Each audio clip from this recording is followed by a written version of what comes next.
Mesdames, Messieurs, bonsoir. Je souhaite la bienvenue sur le plateau de la Grande Team. Merci de rester toujours fidèle à notre rendez-vous sportif quotidien. Merci d'être toujours fidèle aussi à la 3, la chaîne qui vous offre 3 fois plus de sport.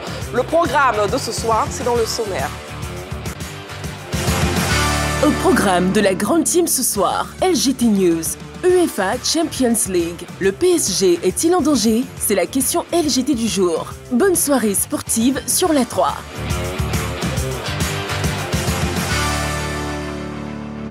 On espère effectivement passer une très belle soirée sportive en votre compagnie. Et pour ce faire, ce soir, je serai accompagnée de Balo, de Dorgelès et d'Henri Joël pour la première partie. Bonsoir, messieurs.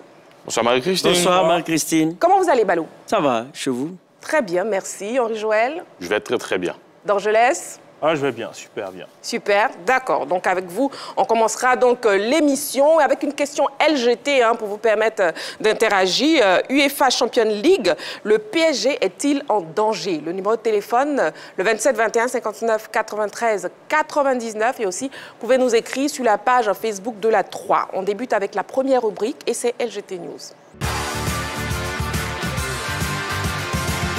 LGT News. Entamons notre série de news avec le judo. La belle saison de Dabone Zouléa. L'exercice 2023 de Dabone Zouléa s'est achevé le 19 novembre dernier avec une médaille d'or glanée à l'Open de Yaoundé chez les moins de 57 kg. En 11 mois d'activité, la meilleure judoka ivoirienne aura disputé 9 grandes compétitions et remporte au total 6 breloques, dont 3 en or et 3 autres en argent. Au ranking mondial, Dabone Zouléa termine la saison 2023 à la 44e place avec 1185 points. En pole position pour une place qualificative en vue des Jeux Olympiques de Paris 2024, l'athlète espère entamer de la meilleure des manières l'année 2024.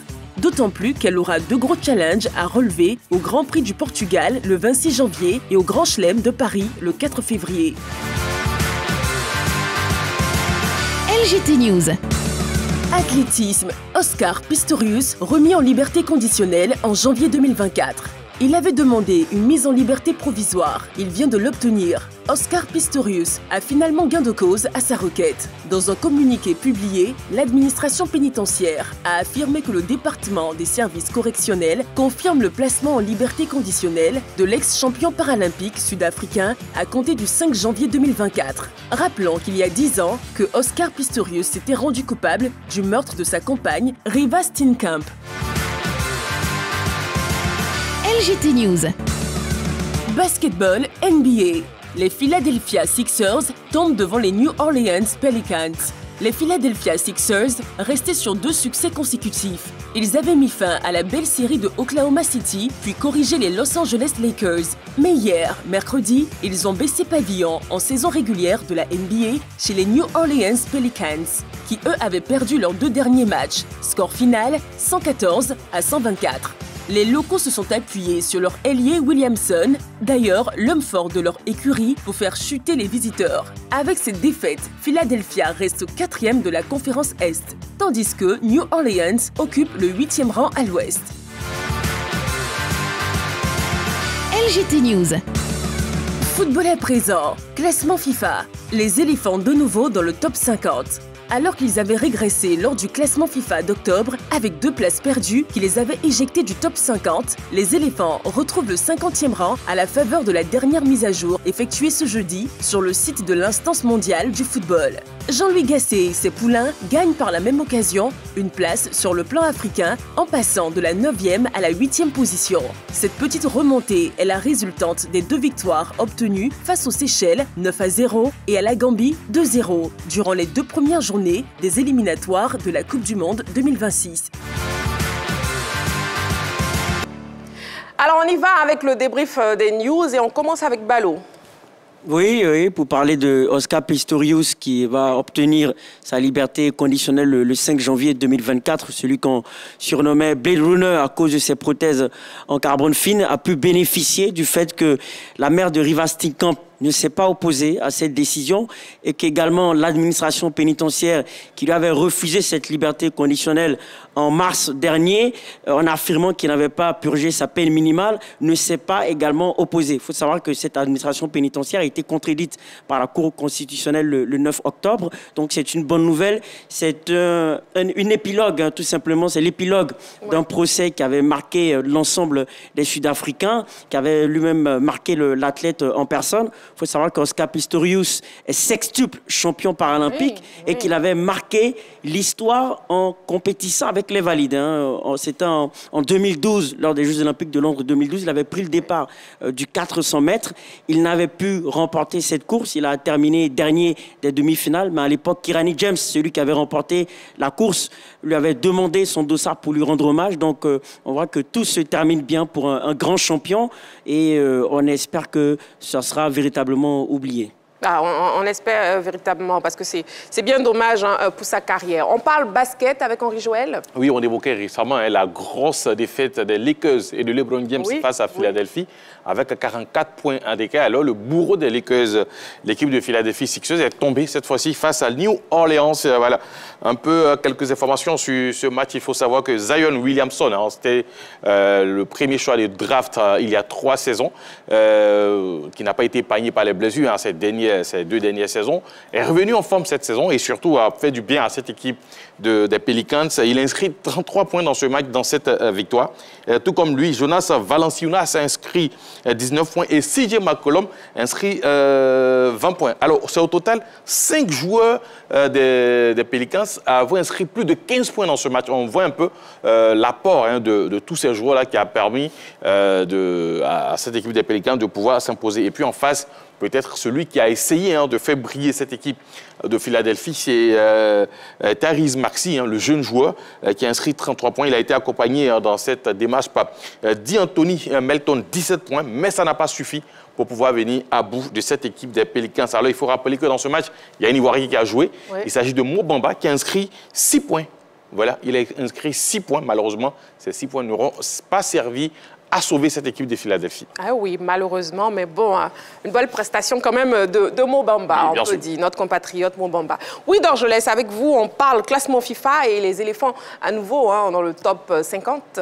Oui, on va féliciter hein, les éléphants de Côte d'Ivoire. Donc, on se rappelle hein, pour ces éliminatoires en Coupe du Monde 2026, c'est 2 victoires en 2 matchs, 11 buts marqués, 0 encaissés. Donc, Serge Aurier, ses coéquipiers quand même sont rentrés dans le top 10 africain au niveau du classement mondial, donc 50e sur 207 nations. Donc en octobre dernier, on était 52e. Donc à travers ces deux matchs-là, vraiment, on a gagné des places. C'est très important sur le continent. C'est toujours dominé, bien sûr, hein, par le Maroc, qui est premier sur le continent, 13e mondial. Ensuite, on a le Sénégal de Sadio Mané.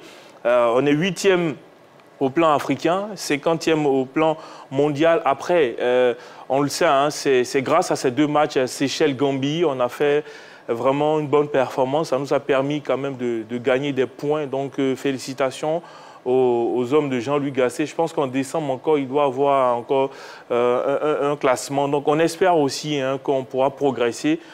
Pourquoi pas être peut-être dans le top 5 avant la CAN ici à domicile. Et ça fait plaisir hein, de voir que les éléphants, la sélection ivoirienne, se retrouvent dans le top 50, justement. Oui, ça fait plaisir, mais ça ferait encore plus plaisir si ça accompagnait de trophées. Oui. Parce que c'est vrai, c'est bien aussi de faire un bond et ça prouve que l'équipe nationale de Côte d'Ivoire a progressé. Je pense qu'on en avait déjà parlé sur ce plateau-là, surtout dans le jeu, progressé grâce aux nouvelles recrues que Jean-Luc Gasset a pu aller chercher dans certains clubs ivoiriens. Mais on ne doit pas se contenter de cela. Toujours chercher à mieux faire, mais surtout à agrandir notre palmarès et aller au-delà des 2 CAN, voire viser les 5, 6, 7 CAN. Pourquoi pas? Oui, Joël? Oui, je pense que déjà, il faut savoir que ce classement, quand même, il compte beaucoup, surtout dans les tirages au sort, d'avant les grandes compétitions. Bon, je ne pense pas que pour l'instant, ce classement puisse servir à la Côte d'Ivoire, puisqu'on a déjà les tirages au sort du mondial qui ont été déjà effectués. On a les tirages au sort de la CAN qui ont été effectués, puisque la Côte d'Ivoire étant pays hôte est tête de poule. Donc, pour l'instant, il n'y a véritablement pas de réel enjeu à progresser. Néanmoins, il faut progresser. Ah, voilà. oui. Il faut aller de l'avant. Parce que je me rappelle qu'il y a de cela des années où la Côte d'Ivoire avait un meilleur rang. Hein. On était 20e mondial, premier africain pendant de nombreuses années. Je pense qu'il faut retrouver cette place-là qui était la nôtre il y a de cela quelques années. Ça passe par des victoires. Et déjà, pour parler de victoires, comme Balou a parlé de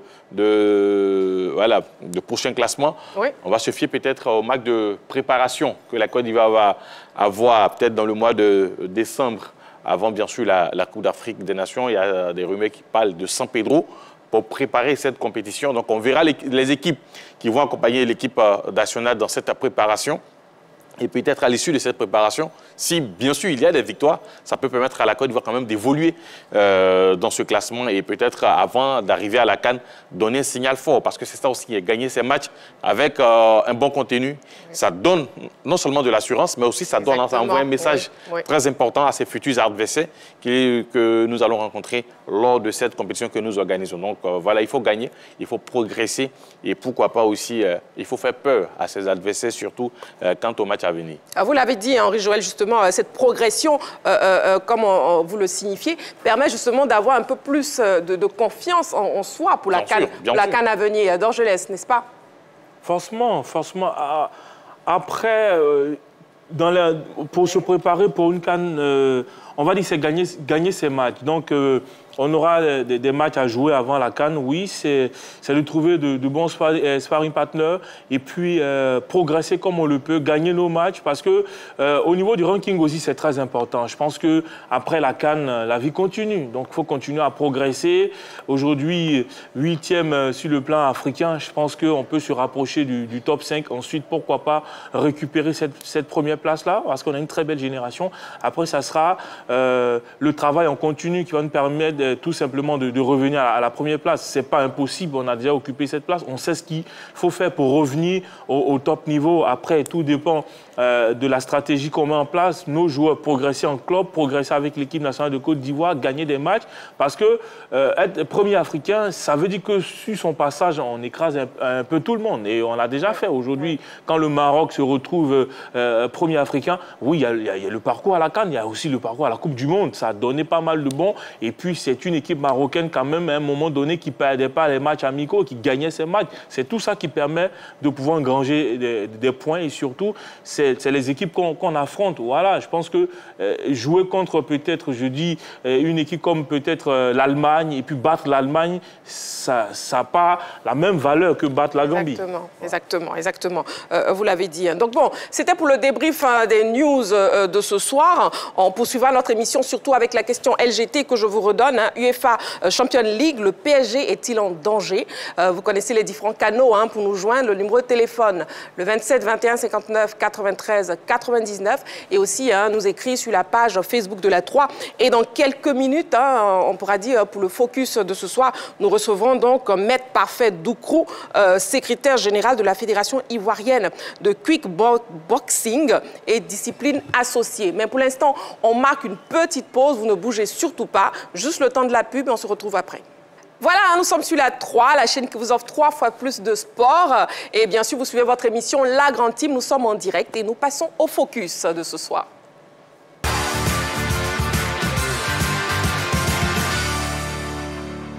Alors, pour le focus de ce soir, nous avons un invité. Nous avons Maître Parfait Doukrou, que nous recevons maintenant sur le plateau de la Grande Team.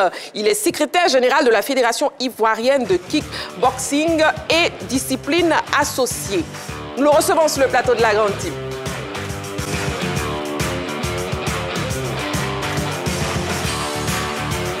Et avec lui, nous allons passer au peigne fin, les activités de la Fédération. Bonsoir, Maître.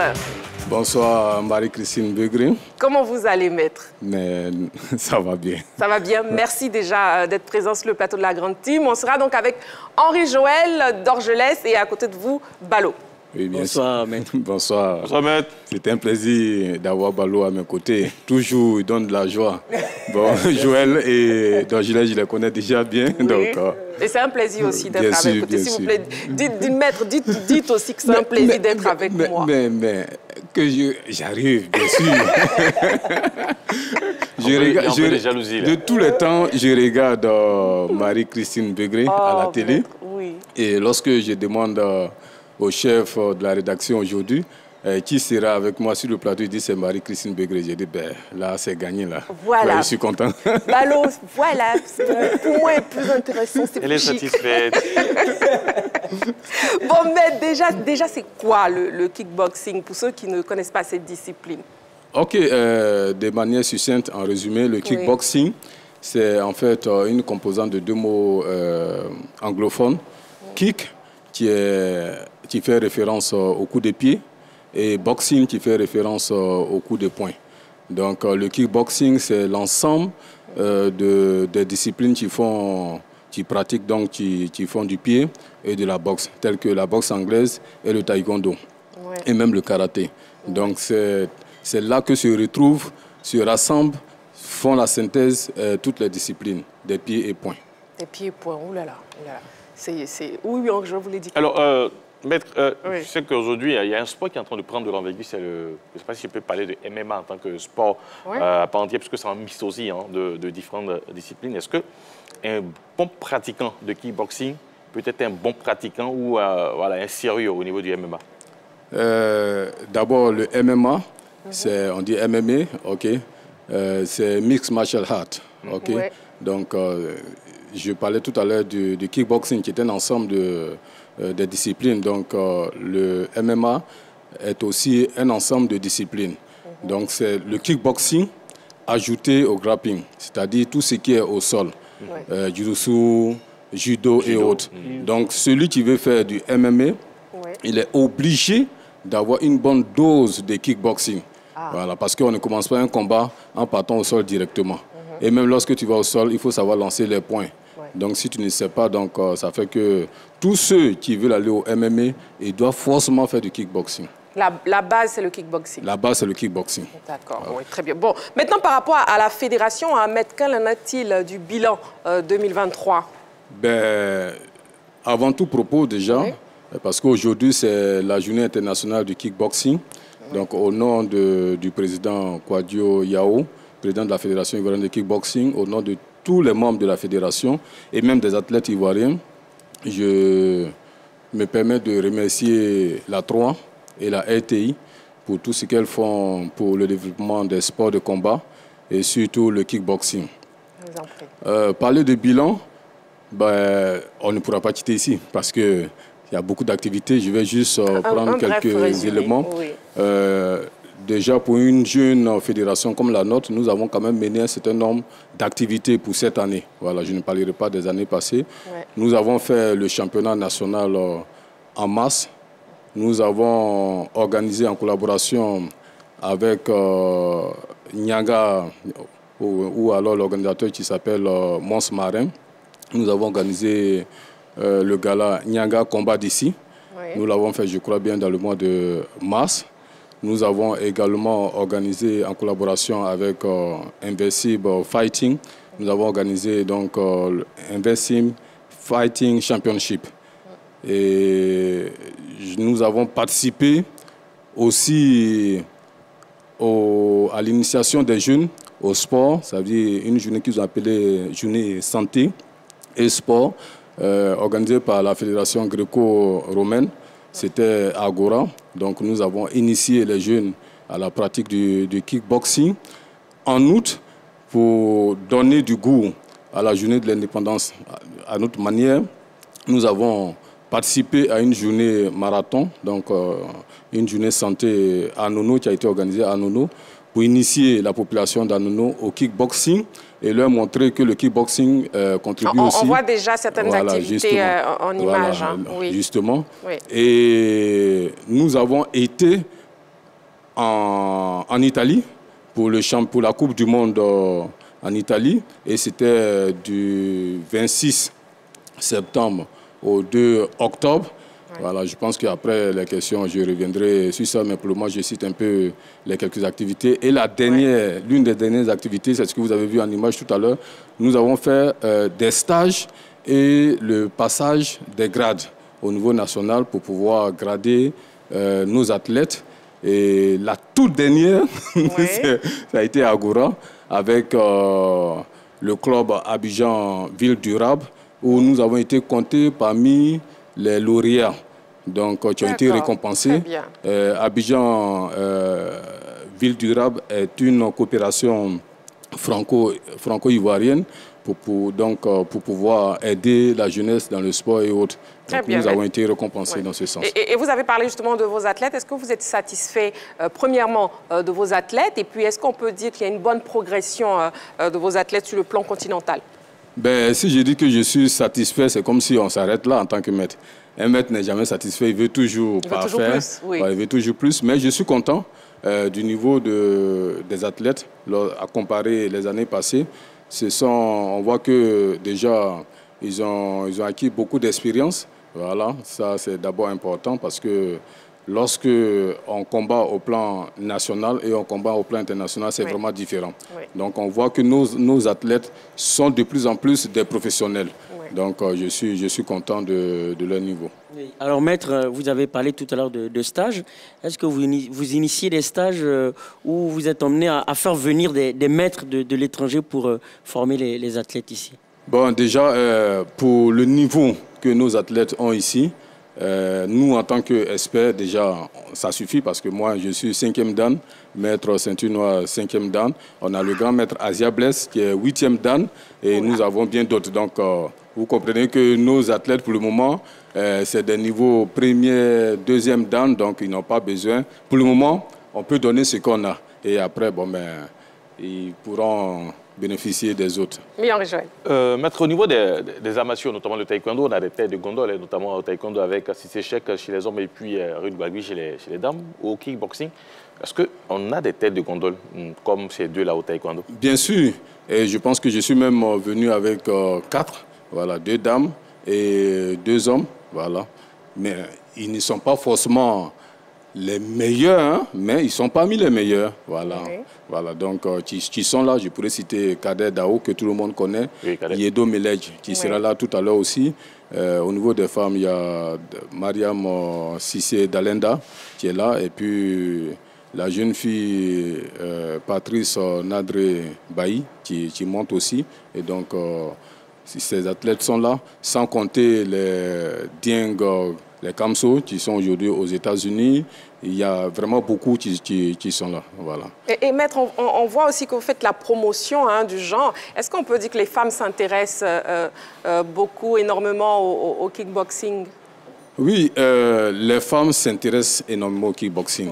Voilà. Là, pour l'information, nous avons la jeune demoiselle qui sera là, donc Nadre Bailly, qui vient d'être élue à la dernière AG qui s'est passée il y a seulement une semaine au Portugal. Elle a été élue parmi les 7 femmes du monde qui vont gérer le kickboxing du genre féminin. 7 femmes, une ivoirienne, donc la seule africaine qui sera parmi les 7 pour gérer le kickboxing au niveau féminin pendant 4 ans. Donc ça veut dire qu'au niveau de la Côte d'Ivoire, on fait vraiment cette politique-là qui fait que les femmes sont mises à la lumière. Donc voici déjà un résultat. Et puis moi-même, je suis aussi dans ma présentation, sûrement que je la complète, je suis aussi membre du bureau mondial du kickboxing, en charge du développement du kickboxing. Donc vous voyez que mon rôle, il est très important. C'est de développer le kickboxing, pas seulement pour la Côte d'Ivoire, mais pour l'Afrique et pour tout le monde entier. Mais d'abord, c'est mon pays qui en bénéficie. Donc aujourd'hui, nous avons 2 personnes. Moi, qui suis au comité mondial de développement et la jeune Bailly Patrice Nadre qui vient d'entrer au comité très restreint des 7 personnes qui vont diriger le genre. Bonsoir, moi c'est Dao Abdelkader, capitaine de l'équipe nationale de kickboxing. D'accord. Le petit prénom, le petit sobriquet? El Professeur. Voilà. Et quel dan? Premier dan. D'accord. Ceinture noire, 2e dan. D'accord. Moi, c'est Baï Kevin, ceinture noire, 2e dan. Moi, c'est Cissé Mariam Dalonda, ceinture noire, 1er dan. Bon, non, gardez le micro. Ils sont venus avec les médailles, avec les ceintures. Je pense que ça a félicité quand même. Mais une première question pour les dames. Qu'est-ce que ça fait de pratiquer du kickboxing? C'est pas un sport, une discipline pour les hommes. C'est pas si violent que ça? On On peut dire ça, mais avec les entraînements et quand tu écoutes bien ton maître, tu prends les précautions pour ne pas te faire mal. La preuve, vous-même, vous voyez, voilà, il y a un beau visage, sans, voilà. Donc, ce qui veut dire que tout le monde peut faire, les femmes comme les hommes, voilà.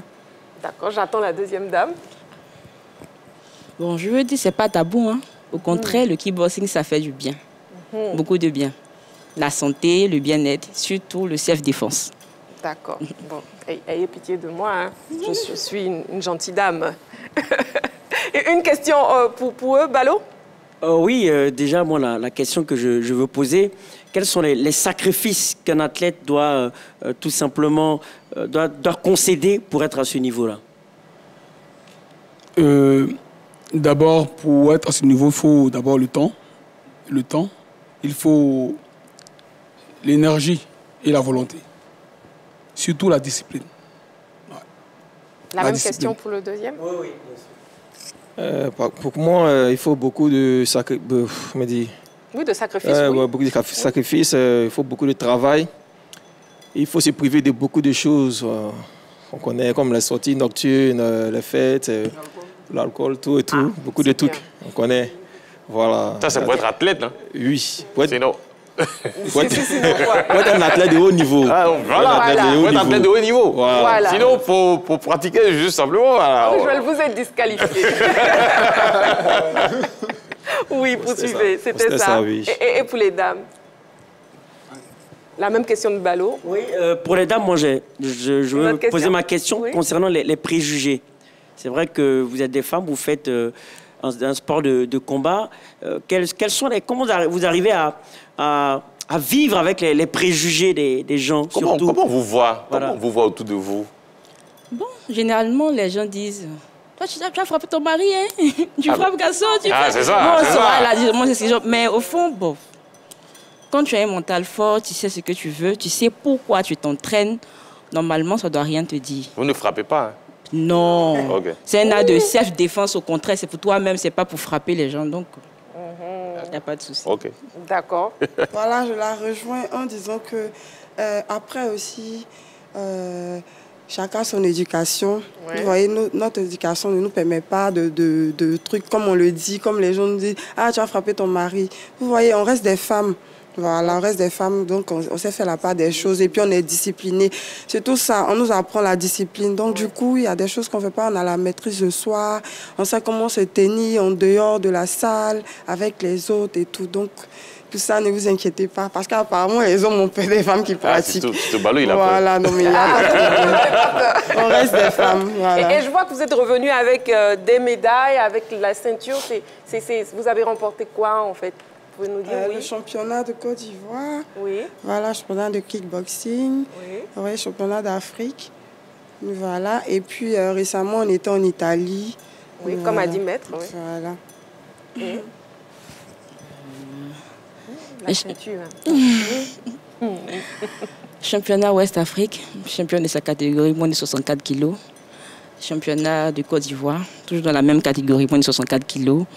Et championnat de Côte d'Ivoire aussi, IFC, Invertim Fast Championship. Oui. On va faire remporter cette ceinture. Oui, les hommes, oui, la médaille. Ben, moi, j'ai été vice-champion d'Afrique. J'ai été champion Ouest-Afrique de kickboxing. Et récemment, en Italie, j'ai été vice-champion du monde. Wow. Merci. Et moi, j'ai été champion de Côte d'Ivoire, champion Ouest-Afrique, champion d'Afrique. Et malheureusement, en Italie, on n'a pas pu revenir d'une médaille. Mais j'ai été en Italie, championnat du monde, éliminé en quart de finale. En quart de finale. Ouais. Bon, en tout cas, félicitations à vous tous, franchement. Ça fait plaisir de voir ces athlètes qui font la fierté du pays, hein, Maître. Bravo à vous. Oui. Et ben, je pense que ça répond.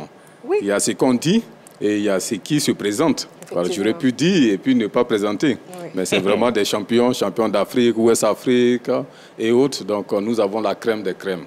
Voilà. Et comme je l'ai dit, c'est Nadré qui a été élu récemment, oui. Donc qui va bientôt faire une reconversion. Donc elle aura en charge le développement du kickboxing au niveau des femmes dans le monde entier. Félicitations. Franchement, je suis honorée. C'est moi je suis honorée d'être à vos côtés. Oui. Alors, maître, c'est vrai que voilà, vous avez fait des initiations au niveau de cette discipline. Alors, au niveau de la fédération, est-ce qu'on a un projet pour attirer plus d'enfants? Parce qu'aujourd'hui, on sait que ça part de la formation. Est-ce que vous avez un projet en ce sens-là au niveau de la Côte d'Ivoire? Parce que c'est vrai que peut-être à Abidjan, il y a de l'ampleur. Oui.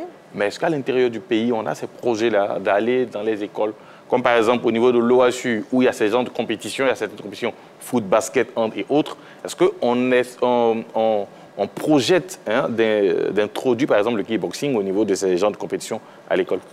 Bien sûr, notre objectif, ce n'est pas seulement d'amener ces jeunes au combat, mais c'est de se satisfaire, de réussir leur vie à travers le kickboxing. Donc nous avons un projet que nous avons dénommé comment guérir la société par le kickboxing. Voilà, guérir, c'est guérir les maux de la société, la pauvreté, l'insécurité, faire la réinsertion socio-professionnelle de ces jeunes. Donc c'est tout un projet que nous avons et qu'on espère que la Côte d'Ivoire va accompagner. Et nous allons, en tout cas, il est là, il est déjà écrit, il est fait. Nous sommes au premier pas parce qu'on pourrait même me demander comment on fait pour que ces jeunes-là viennent au kickboxing ou pour développer le kickboxing. Ça rejoint la même question. Oui. Voilà, donc là, par exemple, nous faisons le kickboxing de proximité. Voilà, c'est-à-dire que nous, en tant que coach, nous proposons comme des volontaires.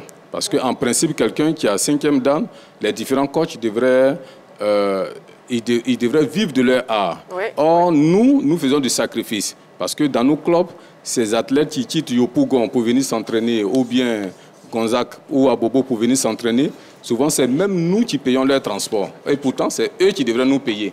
Mais nous payons leur transport juste pour les encourager. Donc, c'est une politique de proximité, d'encouragement pour vulgariser le kickboxing. Et ensuite, il y a les galas et les championnats que nous organisons. Alors rapidement, coach, on a vu récemment le dernier combat de Oli. Quel est votre avis là-dessus?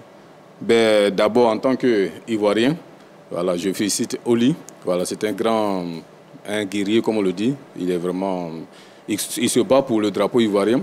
Ouais. Et maintenant, je vais parler en tant qu'expert. Voilà, quand j'ai regardé le combat, je me suis dit que Oli et son coach ont dû avoir, sur 2 options, ils ont pris une option. C'est-à-dire 2 options, soit tu combats, tu détruis ton adversaire et tu le mets au KO, donc tu gagnes par KO parce que tu es à l'étranger. Ou alors, si tu veux gagner par point, tu rentres dans le système du style de combat. Oli a choisi de battre par KO son adversaire parce qu'en fait, ce n'était pas du K1, c'était du full contact.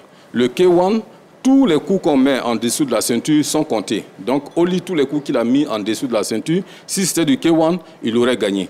Mais il se trouve que c'est du full contact. Donc, ce sont les coups au-dessus de la ceinture qui sont comptés. Donc, soit il battait par KO, mais s'il a choisi cette option, qui n'est pas arrivé à battre le gars par KO, évidemment, même si l'autre a mis juste 2 points en haut, qui ont été fixes, surtout qu'il est chez lui, on lui donne la victoire. Donc, voici c'est le regard d'un expert, d'un professionnel. Alors, maître, votre mot de fin pour ce soir?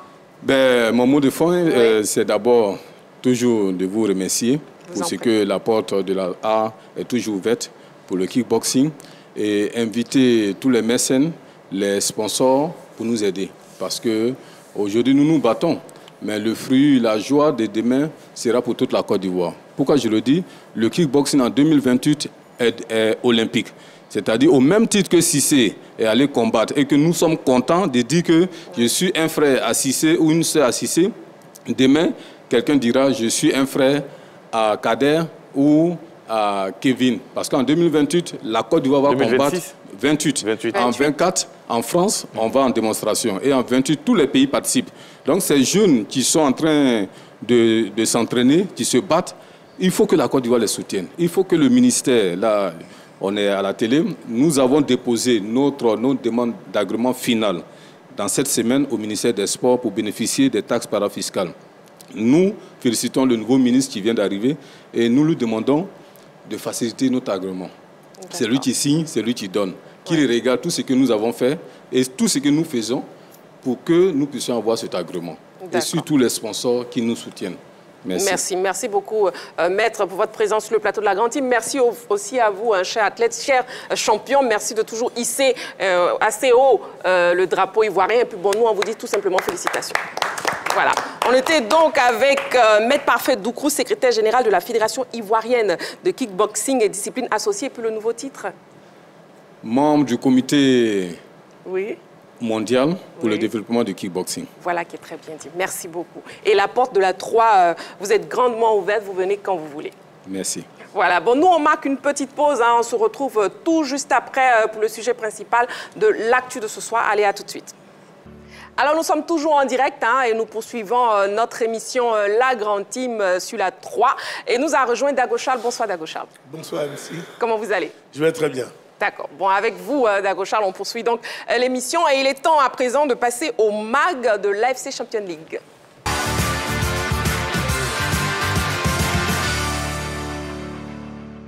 Après un moment d'interruption due à la trêve internationale, l'AFC Champions League a repris cette semaine les matchs qui sont retransmis en direct sur les antennes de la 3 pour la 5e journée. Qu'est-ce que vous pouvez dire? Balo, on commence avec vous. Oui, en tout cas, c'était une très très bonne journée. Lors du match Vanferré-Kofu face à l'équipe tout simplement le Melbourne City, on a eu une très très belle confrontation. Deux équipes techniquement au point, 6 buts inscrits lors du match Al Nasser face à l'équipe de Persepolis. Là, on a une équipe de Persepolis qui n'a pas du tout existé offensivement ou qui a eu du mal à mettre en valeur ses qualités offensives. Globalement, je pense que le niveau technique est très bon. C'est ce qui est marquant déjà. D'accord. Un résumé aussi Dago Charles, vous qui êtes au commentaire avec Balo, justement. Oui, je pense que la 5e journée quand même de cette AFC Champions League a démontré la supériorité du championnat saoudien à l'égard du championnat iranien. Parce qu'on a montré que ils ont le niveau de la première division et que ils ont donné du véritable fil à retordre à cette équipe de Melbourne City. Ouais. Et là, on a vu 3 buts de part et d'autre. Franchement, on s'est régalé, Balo et moi. Ça a été vraiment intéressant de voir ce niveau-là de ce championnat. C'est dire que le football se développe de plus en plus et très très vite sur d'autres parties du globe terrestre. Finalement, justement, en parlant de niveau, vous parlez de niveau. Est-ce qu'on peut dire après cette 5e journée que le niveau du championnat de l'AFC Champions League, justement, comment vous jugez ce niveau d'Orgelès? Après, c'est un niveau, bon, on va dire dans l'ensemble, ça peut aller parce que quand vous regardez les équipes, souvent, c'est le jour et la nuit, après, ça peut se comprendre. Parce qu'au niveau même on a fait le match Persepolis contre Al Nasser. Ouais. Aujourd'hui, avec la mardon que vous avez dans cette formation d'Al Nasser, après, c'est le carton rouge qui a fait la différence, qui a permis à cette formation de Persepolis de pouvoir exister dans ce match. Donc, en fonction des matchs, je pense qu'on ne peut pas, de façon générale, on ne peut pas définir en tant que tel le niveau, un niveau moyen, parce que par moment, vous avez des équipes qui sont au-dessus, il y a d'autres qui sont encore à la traîne. Après, en Asie, est-ce que le football est bien représenté? Est-ce que les niveaux se resserrent? Moi, je dirais pour l'interrogation. Sinon, pour cette AFC Champions League, allez, ça peut aller par rapport à ce que nous voyons pour le championnat au niveau de l'Arabie Saoudite où il y a beaucoup plus d'engouement, il y a beaucoup plus d'équipes serrées parce qu'on a essayé d'amener des joueurs comme les Franck Kessié et autres pour renforcer les autres équipes. Par contre, c'est différent au niveau de la Ligue des Champions pour avoir une équipe quand même qui est au-dessus, c'est le jour et la nuit. Après, ça se resserre parce qu'au finish, on a du mal devant les buts, à part parce que les équipes, entre parenthèses, dites faibles, souvent devant les buts, ont du mal. Parce que sur ce match contre Al Nasser, il y avait une équipe qui était à 11 et l'autre équipe à 10. Mais on a du mal même à aller marquer ce petit but-là pour faire la différence. Donc, en fonction des matchs, on a différents niveaux. Ange, vous êtes du même avis? Non, moi je pense que c'est un bon niveau. C'est un bon niveau parce que déjà, il faut savoir que nous sommes presque à la fin des phases de poule. Déjà, c'est la 5e journée. Ouais. Et en ce moment, soit on se bat pour avoir les places qualificatives pour le tour suivant, soit on se bat pour essayer de sauver l'honneur.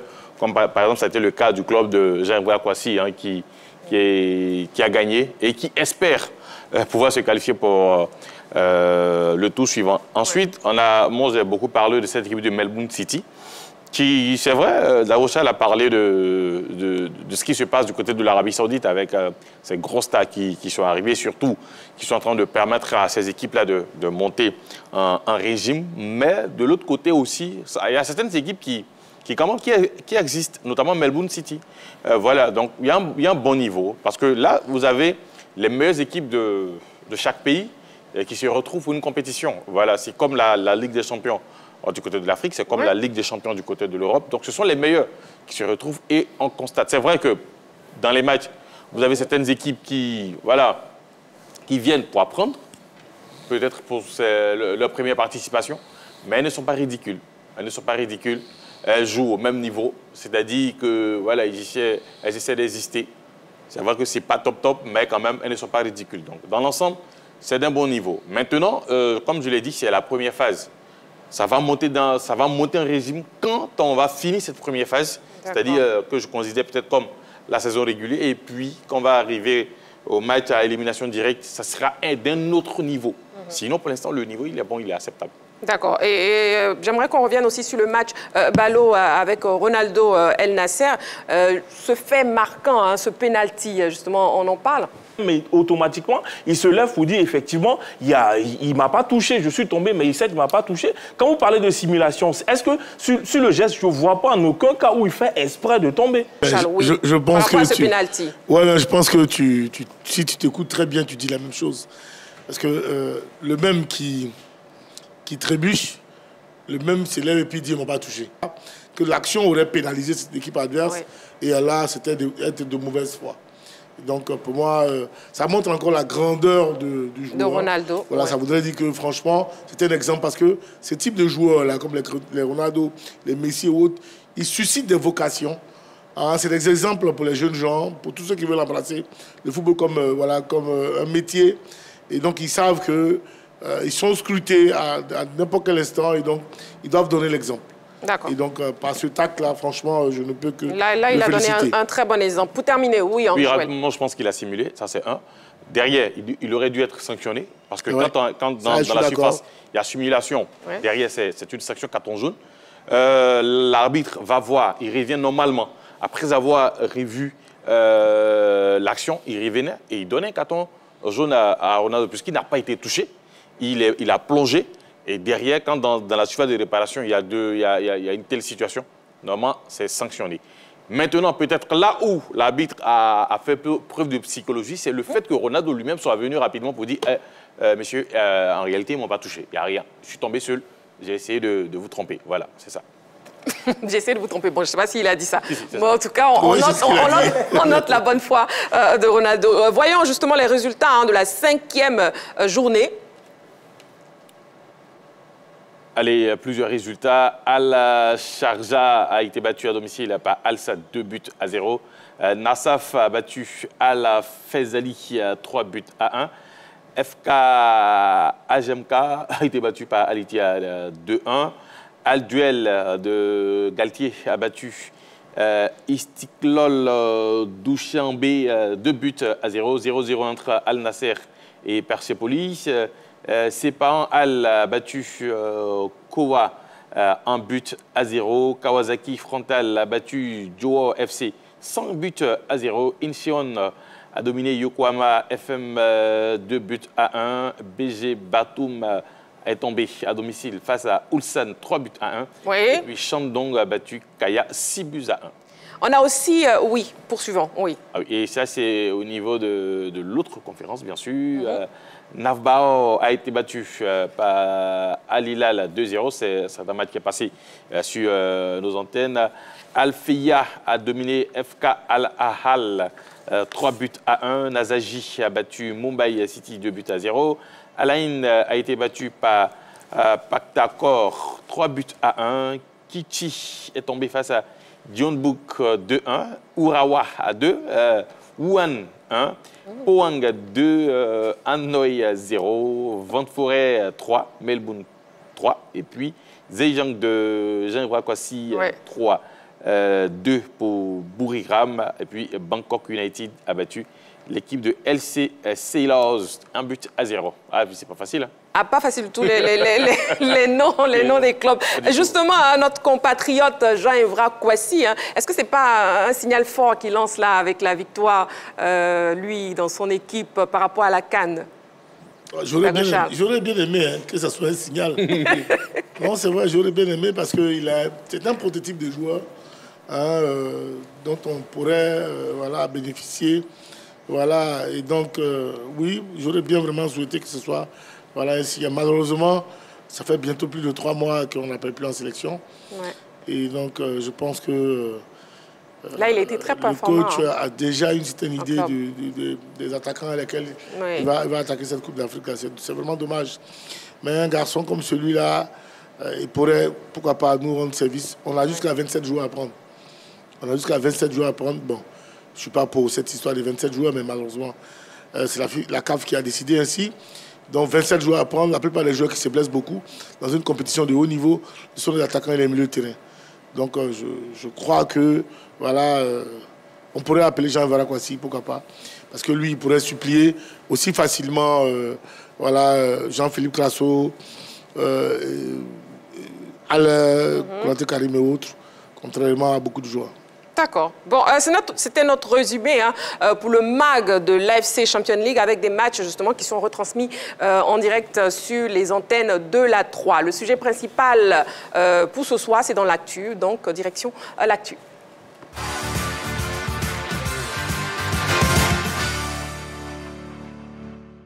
Le téléphone est désormais ouvert, le 27 21 59 93 99, pour nous répondre à la question LGT, UEFA Champions League, le PSG est-il en danger? Pour la première fois hein, sous l'ère qatari, le Paris Saint-Germain pourrait être éliminé en phase de poule de la Ligue des champions de l'UEFA. On en parle après cette vidéo préparée par la rédaction. Alors, avant la dernière journée de la phase de poule, le PSG est-il en danger en Ligue des champions? Messieurs, à vos panonceaux. Oui pour Henri-Joël et Ballot, oui pour tout le monde, d'accord. Dorgelès, vous pouvez argumenter s'il vous plaît. Oui, parce qu'on se rappelle qu'à Dortmund, lors du premier match, ça a été difficile pour les Parisiens. Après, est-ce que le vrai problème aujourd'hui du Paris Saint-Germain, c'est son entraîneur ou c'est Kylian Mbappé qui a du mal à apporter cette équipe du Paris Saint-Germain? Je dirais que c'est difficile cette saison pour le Paris Saint-Germain, surtout en déplacement. Et quand on sait qu'il faut forcément gagner pour pouvoir poursuivre la compétition, est-ce qu'à Dortmund, ça va être une tâche facile pour cette équipe du Paris Saint-Germain? Je dirais non, ça sera difficile. Donc attention, c'est une équipe... ma foi, qui frise quand même l'élimination. Parce que même si le match où il y a un but partout, il y a quand même pas mal de choses qui ont eu après le match. Et même l'arbitre a été suspendu, tout et tout. J'imaginais une défaite. Actuellement, on pourrait dire que le Paris Saint-Germain était déjà éliminé. Allez, il y a encore un sursaut d'orgueil, mais est-ce que ce Paris Saint-Germain va réussir quand même à aller s'imposer du côté de Dortmund? Moi, je pense que ça sera très, très difficile parce que quand je regarde cette équipe jouer, il y a beaucoup de manque de cohérence quand même dans cette équipe. On le sait, hein, c'est le tiki-taka avec Luis Enrique. Mais est-ce que c'est l'ADN de cette équipe du Paris Saint-Germain? Pour moi, il est en train d'essayer de moduler ou peut-être changer l'ADN du Paris Saint-Germain, garder le ballon, jouer un peu comme ce qu'il faisait au Barça. Mais est-ce que ce sont les mêmes joueurs? Est-ce que c'est la même philosophie? Pour l'instant, je pense que le système de jeu qui met en place ne permet pas, moi quand je regarde surtout à Kylian Mbappé, de porter l'équipe, de se mettre à l'aise. Donc par moment on le sent, il est seul, mais il y a des choses qui tentent, mais ça ne marche pas. Parce qu'en Ligue des Champions, il y a tellement de facteurs à prendre en compte. Donc oui, pour moi, le Paris Saint-Germain est en danger. En danger. Et pour vous pensez que c'est un souci au niveau du coaching? Pour moi, jusqu'à présent, je peux dire oui. Pour l'instant, le coaching de Luis Enrique ne passe pas, ma foi. D'accord, ok. Effectivement, on l'avait dit, ça sera très difficile parce qu'il y a Dortmund qui ne compte pas se laisser faire et compte être forcément premier de sa poule. Hein. Ballot, oui. Oui, déjà parce que lorsqu'on regarde le match face au Mike Paz de Newcastle, cette équipe a montré une inefficacité incroyable. 31 attaques que le Paris Saint-Germain a pu avoir dans cette confrontation n'a pu être concrétisée, notamment des joueurs majeurs tels que Ousmane Dembélé se sont ratés devant les buts à plusieurs reprises. Même Kylian Mbappé, qui apparaît comme étant le pilier du Paris Saint-Germain dans cette rencontre, n'a pas été au meilleur de sa forme, même s'il transforme le penalty. Mais dans l'ensemble, il peut mieux faire hein, dans son rendu. Et aussi, ça montre aussi que cette équipe du Paris Saint-Germain a comme une forme de blocage psychologique dans les grands moments. C'est une équipe... même au temps où Léo Messi évoluait au Paris Saint-Germain, c'est cette équipe-là qui avait à chaque fois une incapacité de pouvoir se sublimer dans les moments importants. Là, ils ont montré que dans un moment charnière de match de poule, ils n'ont pu se mettre en évidence face à une équipe de Newcastle. Et il y a une autre statistique assez inquiétante pour l'équipe du Paris Saint-Germain, c'est que c'est une équipe fantôme à l'extérieur. Elle a perdu à Milan 2-1, 4-1 à Newcastle, 7 buts encaissé à l'extérieur pour 2 buts marqués seulement. C'est une stat assez effrayante pour le Paris Saint-Germain. Donc, pour ces 3 raisons-là, j'estime que le Paris Saint-Germain est en véritable danger face au Borussia Dortmund qui s'en sort très bien à domicile. Qu'est-ce qui se passe réellement avec le Paris Saint-Germain pour cette saison? Bon, Dagocha, vous avez dit oui, le Paris Saint-Germain est en danger, oui? Oui, moi je pense que la véritable raison, c'est voilà, la dernière stat de Ballot. Le PSG n'est pas bien à l'extérieur. Voilà, c'est tout. Alors que le match sur lequel il doit pouvoir s'appuyer pour se qualifier, c'est le match des Girondins à l'extérieur. Alors que le mur jaune n'est pas évident à vraiment être emballé voilà, du côté de Dortmund. Donc moi, je suis convaincu que voilà, le PSG va se retrouver dans une impasse franchement difficile. Maintenant, au-delà même des prestations du Paris Saint-Germain, franchement, pour nous qui suivons les championnats européens, le constat il est clair. Que les uns ou les autres le veulent. Le niveau du championnat français est trop bas. Trop bas pour que le PSG puisse tenir la drague haute à ces équipes-là. Regardez Newcastle, qui était une équipe de milieu de tableau il y a 5-6 ans. Quand les Américains ou je sais pas, les Saoudiens sont venus investir, ils ont fait 2-3 recrutements. Newcastle a dû faire partie des grandes équipes. Voilà, côté européen. Voilà, les investissements sont colossaux et puis les challenges et autres font que, voilà, Newcastle est une autre équipe. Et à côté de ça, maintenant, Newcastle est dans une certaine adversité au niveau du championnat. Ouais. Quand Newcastle joue contre Chelsea, Manchester United, City et autres, c'est franchement des grands matchs. Donc quand on sort de ce type d'adversité et que tu viens rencontrer d'autres équipes comme le PSG, tu broies le PSG, il n'y a rien à faire. Oui. Souvenons-nous de Paris de Lyon, qui a été 7 fois consécutivement champion de France. Ouais. Lyon est arrivé où hein? Ils ont fait, je crois, une finale de Ligue des Champions. Une demi-finale de Ligue des Champions. Après ça, aujourd'hui, quand on parle de Lyon, c'est quoi? 0. Le PSG n'a aucun adversaire en France. Ça, il faut le dire. Le jour qu'ils vont s'asseoir, ce sont eux qui aiment vraiment, les Français aiment vraiment s'asseoir, faire les séminaires, se poser des véritables questions, et pour pouvoir trouver les raisons pour lesquelles les choses ne marchent pas. Ils sont très forts dedans, et ça, j'apprécie cela. Parce qu'ils sont arrivés dans une éducation de questionnement. Ouais. Ça, il faut le reconnaître. Donc, ils doivent s'asseoir à un moment donné pour se poser la question de savoir pourquoi le football français, au niveau des équipes, n'avance plus. Alors que l'équipe nationale de France marche sur de l'eau en Europe. Et donc, quand je regarde ça, je me dis, le PSG, ça ne sert à rien. Voilà. Parce qu'ils vont jouer contre Monaco 5. Ils vont jouer contre n'importe quelle équipe. Nice, ils vont gagner tout ce monde-là. Mais quand ils vont du côté de l'Europe, franchement, ils ne pourront pas tenir. Voilà un peu ce qui explique ce qui arrive au Paris Saint-Germain. D'accord. On poursuivra le débat, mais voyons déjà l'avis de M. Akebo Lucien qui nous appelle de Yopougon. M. Akebo Lucien, bonsoir. Bonsoir Marie-Christine. Comment vous allez? Bien. D'accord, ok. Bon, je vous laisse saluer la table. Oui, bonsoir la team. Bonsoir, M. Akebo. Voilà, oui. Et on vous écoute. Le PSG est-il en danger? Oui, il y a plusieurs signaux qui montrent que le PSG est en danger. Oui. D'abord, ils ont fait 2 défaites à l'extérieur. Ils ont été battus en Angleterre, ils ont été battus en Italie. Ça veut dire qu'ils ne savent pas voyager. Oui. Ça, c'est chose. Et puis, bon, le gros problème, c'est qu'ils doivent aller gagner. Ils ne doivent pas se contenter d'un match nul. Ils doivent aller gagner. Parce que forcément, le Newcastle, Milan, va se solder par une victoire d'une équipe. Oui. Ça, c'est sûr. Donc, ils sont dans l'obligation d'aller chercher la victoire à Dortmund. Et quand on a vu une équipe de Dortmund où vraiment, moralement, ils se sont remis parce qu'après 2 journées, ils avaient seulement 1 point Et après 5 journées, ils sont déjà qualifiés de tout le monde. Bon, moi, j'ai la chance de suivre le championnat allemand parce que je suis sur le bouquet, nous montre tous les jours. On connaît l'ambiance. On connaît l'ambiance. Ça, je pense que, pour ma part, je ne suis pas sûr que le Paris pourra s'en sortir. On n'aura pas sa qualification. Ça, j'ai la certitude. Parce qu'ils doivent aller gagner. Parce que si c'était un nul, d'accord, mais ils doivent aller gagner. Et je pense que quand ils gagnent, ils vont occuper la première place. Je pense que Dortmund ne va pas laisser cette première place s'échapper, venir. Non, je ne pense pas. Exactement. Donc, ma part, je pense que la qualification même serait plus que compromise pour cette équipe de Paris. Merci beaucoup. D'accord. Merci beaucoup, M. Akebo Lucien. Effectivement, hein, bon, Henri Joël, on vous écoute maintenant. Oui, Dortmund qui tient à sa première place de poule. Il faut une victoire absolue pour le PSG.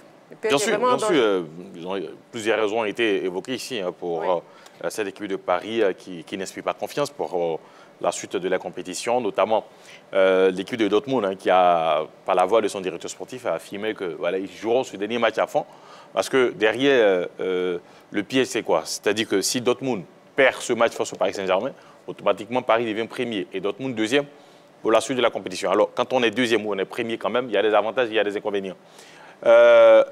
Étant premier, vous recevez, c'est-à-dire vous jouez le match aller sur l'adversaire et vous recevez au match retour. Et je pense que c'est dans cette optique-là que l'équipe de Dortmund veut se mettre pour la suite de la compétition. Donc, l'équipe ne va pas lever le pied. Elle va jouer à fond dans ce match face au Paris Saint-Germain. De l'autre côté, vous avez Newcastle qui va recevoir. Ce qui veut dire qu'en cas de victoire et de contre-performance, quand je parle de contre-performance, c'est-à-dire nul ou défaite du Paris Saint-Germain, c'est la qualification pour cette équipe anglaise. Et puis, derrière, il faut dire que le PSG doit, je dirais, son sursis dans cette compétition grâce au mauvais arbitrage dans ce match face à de M. Massignac. Parce que si ce n'est pas l'arbitre, le PSG est presque out de la compétition. Ce vilain pénalty qu'il accorde aux Parisiens, c'est ce vilain pénalty qui permet aujourd'hui à Paris d'exister encore dans la compétition. Sinon, quand on rassemble tout ça, on voit que c'est une équipe de Paris qui est en grosse difficulté. Et puis, la dernière partie que j'ai pu noter ici, c'est un peu le débat autour de son gardien Donnarumma, qui jusqu'à présent n'inspire pas confiance.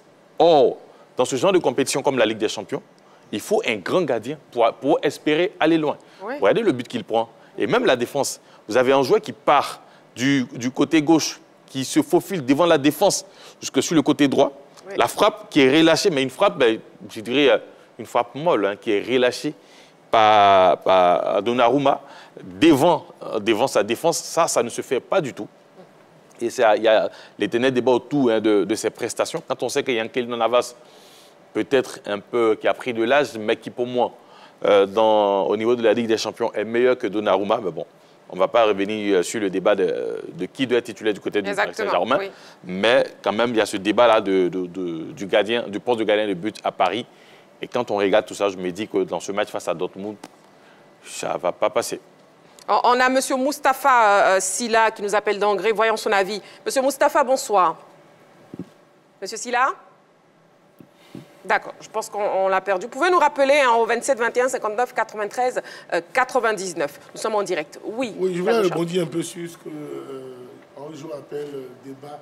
Sur ce que Henri Joël appelle débat sur la question de Donnarumma ou de certains joueurs. C'est vraiment le réel problème même du côté du Paris Saint-Germain. C'est-à-dire que tous les soi-disant spécialistes du football français ont toujours posé c'est-à-dire que des milliers de questions sur le Paris Saint-Germain. Le jour qu'il joue bien, on dit le PSG a bien joué. Le jour qu'il joue pas bien, il faut passer. Enfin, à un moment donné, il faut être sérieux. Il faut se poser des vraies questions. Est-ce que ce PSG-là est vraiment taillé pour gagner la Ligue des Champions? Pour gagner la Ligue des Champions, il faut être dans une certaine adversité. Ça, c'est le b.a.-ba aujourd'hui du football. Si tu n'es pas dans une bonne adversité, tu n'iras pas gagner la Ligue des Champions. Parce que ce sont les mêmes clubs-là. Si vous regardez bien, en février, ce sont les mêmes clubs qui se retrouvent depuis près de 20 ans en février. Les mêmes qui gagnent la Ligue des Champions qui se retrouvent là-bas, les mêmes. Donc si tu es dans cette même adversité-là, tu ne pourras pas te retrouver là-bas. Même quand tu vas te retrouver, Bon, ça sera une fois au passage, comme te retrouver en finale face à Bayern. Et puis Bayern t'a juste montré que non, on n'a pas le même niveau. N'est-ce pas? Donc moi, je pense qu'il serait vraiment grand temps que les soi-disant spécialistes français se posent vraiment les vraies questions. Est-ce qu'il n'est pas temps qu'on relève le niveau des clubs français pour que les clubs français aient le vrai niveau, soit au niveau des clubs comme Dortmund, comme même le Bayern qui domine le championnat allemand. Ouais. Mais quand tu vois Bayern jouer contre Leverkusen, tu te rends bien compte que le Bayern est en souffrance. Aujourd'hui, Leverkusen est premier. N'est-ce pas? Ouais. Quand tu vois même Mainz jouer, même si Bayern gagne Mainz, mais tu te rends bien compte qu'il y a du contenu chez les adversaires du Bayern. Mais en France, ce n'est pas le cas. On n'a pas commencé le championnat quand on sait que PSG est champion. Et tout le monde le sait. Ouais. Mais pourquoi voulez-vous gagner une Ligue des Champions avec quelqu'un qui a déjà gagné la Ligue des Champions le 5 août? Il ne peut pas gagner alors que la Ligue des Champions se joue à partir de février. Et là, le débat que nous avons aujourd'hui, nous l'avons en décembre. Alors que la Ligue des Champions se joue en février. Elle commence en février. Oui. Donc moi, je pense qu'il est grand temps de se poser les vraies questions. Est-ce que le championnat français en lui-même, il a un très bon niveau pour permettre à cette équipe du PSG... Souvenons-nous quand Marseille gagne la Ligue des Champions en 93. C'était un grand PSG. Oui. C'était une grande équipe de Bordeaux. C'était une adversité pas possible. Nantes. Et Nantes, c'était pas... Voilà. Il y avait au moins 6 ou 7 grands clubs français. Donc quand Marseille sort de là, Marseille est taillé pour aller jouer la finale de la Ligue des Champions 2 fois consécutivement. Et c'est après ça que Marseille remporte. Mais si au niveau du championnat national, tu gagnes tout le monde, alors que tu vas jouer la Ligue des Champions à partir de février, mais tu vas finir par t'endormir et tu seras le fort parmi les faibles. Au moment où tu vas te rendre compte que tu es faible parmi les forts, mais le championnat est fini. Voilà, moi je pense que c'est un peu ça le problème. C'est ça hein, le véritable problème. Moi, pour moi, ce n'est pas une question de joueurs. C'est pas une question... Le PSG a eu tous les grands joueurs. Le PSG a eu tous les grands joueurs du monde. Ils sont même permis de vomir Lionel Messi. Ils sont permis de vomir Neymar. Ils sont permis de vomir Icardi. Des joueurs, et non des moindres. Les Idrissa Gana Gueye, des gens qui ont été des monstres dans le championnat anglais, ont été vomis en France. Mais ils doivent s'asseoir pour se dire non, mais ce n'est pas la faute des joueurs, c'est notre championnat qui n'est pas bon. D'accord. Voilà. Ok, oui, Balo. Oui, juste pour rajouter à ce que Dago Charles a dit, il faut dire qu'il y a un contexte également qui n'aide pas le Paris Saint-Germain. Et pour que le Paris Saint-Germain retrouve son niveau, il faut compter sur une rivalité. Parce que l'Olympique de Marseille, aujourd'hui, malheureusement, ne répond plus aux attentes. Ils ont chassé Marcelinho, Gennaro Gattuso est arrivé. Mais jusque-là, Marseille n'arrive pas encore à retrouver ses lettres de noblesse. Ils sont encore cantonnés à un rôle en Ligue Europa. Même Lyon, qui voit son entraîneur aujourd'hui limogé, Fabio Grosso, est lanterne rouge du championnat français. Donc, effectivement, on se pose la question de savoir, est-ce qu'il ne faut pas véritablement copier le modèle anglais, c'est-à-dire ouvrir la porte à des investisseurs saoudiens ou qataris, vu que c'est à ce niveau que les véritables fonds d'investissement se trouvent. Je pense que là, ils doivent effectivement ouvrir une vraie réflexion à ce niveau, mais pour moi, je pense que c'est une piste de réponse à ce niveau-là. Ouvrir les capitaux à des étrangers pour essayer, pourquoi pas, de renouveler les grands clubs français, notamment Bordeaux, Marseille et Lyon. D'accord. Henri Joël, vous pensez aussi, comme les autres, que le problème du PSG, c'est non seulement le niveau bas, d'après Dagocha, le niveau bas du championnat européen, ou d'Orgelès qui nous parle du coaching, qui n'est pas... Moi, je n'irai pas jusqu'à parler du coaching. Ouais. Il y a plusieurs coachs qui sont passés tous les grands coachs sont passés au Paris Saint-Germain. Ils ont été limogés, mais derrière, ils sont allés remporter des titres avec d'autres clubs. Notamment, vous avez Tourelle, vous avez Unai Emery qui est parti et qui a remporté. Bon, ce n'est pas un problème de coaching. Et le réel problème, peut-être, c'est ce qu'ils ont soulevé. C'est vrai que bon, j'ai évoqué quelques aspects, mais c'est ça. Aujourd'hui, le véritable adversaire de Paris en championnat, c'est Nice. C'est Nice qui essaie de titiller Paris. Nice, où, bon, aujourd'hui, si on me dit de donner peut-être 5 ou 6 joueurs, 6 noms de joueurs, bah, je vais parler de Boga. Et puis derrière, je ne sais pas, il y a qui. C'est ça le réel problème. Qui n'est pas titulaire, qui voilà. Donc, du coup, le véritable problème, c'est que vous jouez. Et là, il a raison. Vous jouez parmi les plus faibles. Vous êtes très fort parmi les plus faibles. Et quand le moment arrive de jouer maintenant contre les plus forts, parce que là, quand vous allez vous retrouver en février, ce sont les plus forts qui sont passés dans les trous du tamis hein, pour arriver là-bas. Allez, là, tous les problèmes commencent. Et cette saison, malheureusement, peut-être ils ne pourront pas arriver en février.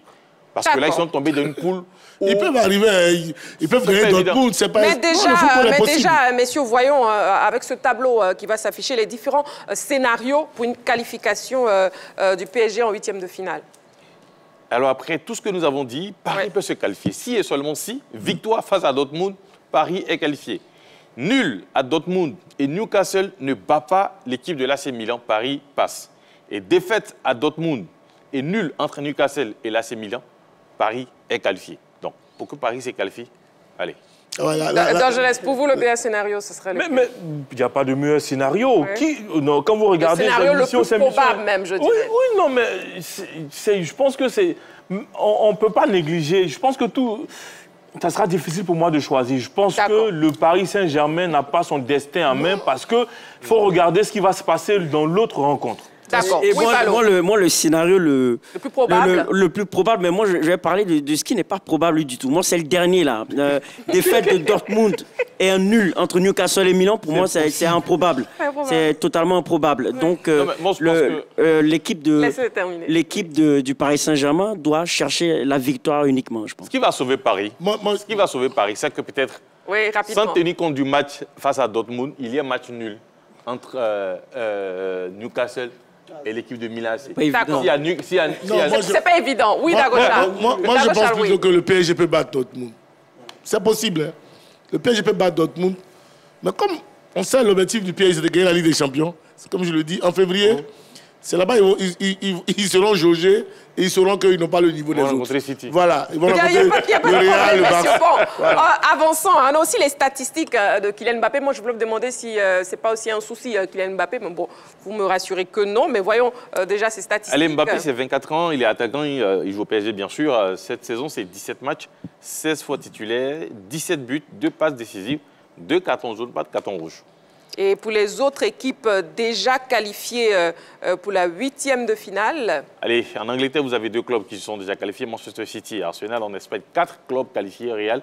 Les 2 Real Madrid et Real Sociedad, Atlético de Madrid et le FC Barcelone. En Allemagne, vous avez 3 équipes, le Bayern de Munich, Leipzig et Dortmund. En Italie, 2, Inter de Milan et Lazio de Rome. Et puis PSV Eindhoven pour les Pays-Bas. Le PSG est-il en danger? C'est un grand oui sur le plateau ici de la Grande Team. On vous a tendu le micro dans les rues d'Abidjan et on attend donc votre réponse. On écoute. Bon, pour le moment, on peut dire que le PSG est en danger puisque s'il y a un dernier match à jouer, il peut ne pas se qualifier. Il peut comme quoi, il peut se qualifier aussi. Déjà, ils ont lâché beaucoup de points et puis ils ont perdu face à un Milan qui est en difficulté, qui est malade. Donc le PSG est en danger. C'est pas sûr.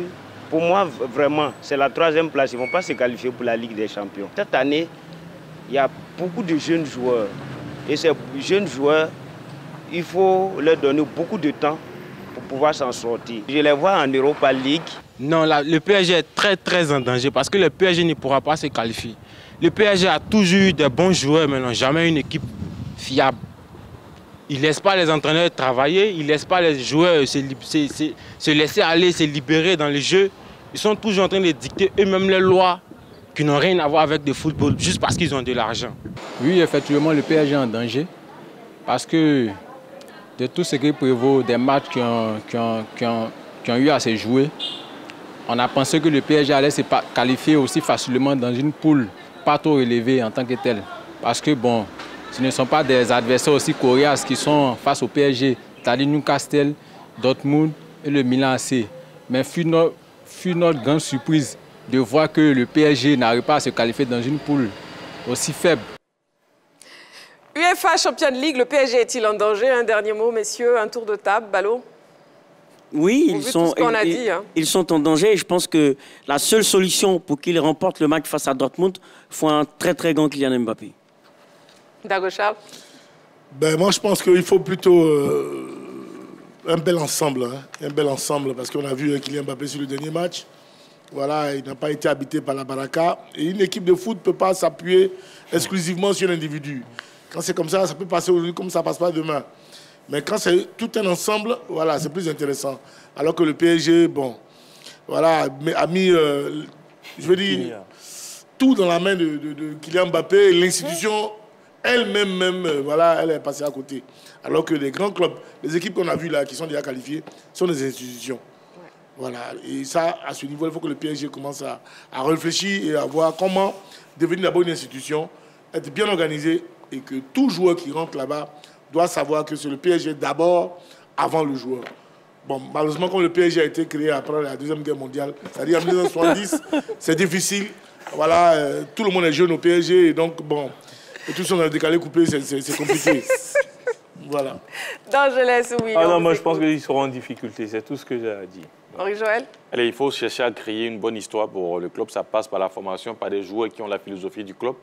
Et sur une bonne période, peut-être, ça peut payer. Parce que comme Daoucha l'a dit, tous ces clubs qui se qualifient là aujourd'hui, il y a une philosophie. C'est-à-dire, sans déformation, on inculque une manière de jouer, de faire aux joueurs. Parce que quand on regarde, peut-être le seul joueur qui était formé au PSG, c'est Kipembe, mais il n'est même pas dans l'équipe. Donc, véritablement, il n'y a rien qui appartient même au PSG. Ils sont tous venus d'ailleurs. Je pense que c'est le gros problème aussi. Hein. C'est vrai, il y a le championnat. C'est l'un des gros problèmes. Et ça aussi, c'est un problème du côté du Paris Saint-Germain.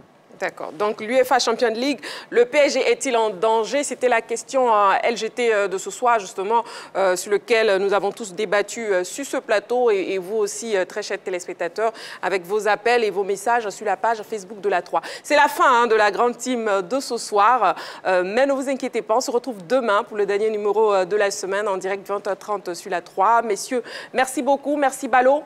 Je vous en prie. Merci Dago Charles. Merci MC. Merci Dorgelès. Merci Henri-Joël. Et merci aussi à vous d'être toujours présents sur la 3, la chaîne qui vous offre 3 fois plus de sport. On se retrouve donc demain en direct 20h30. D'ici là, prenez soin de vous et n'oubliez pas, faites toujours du sport.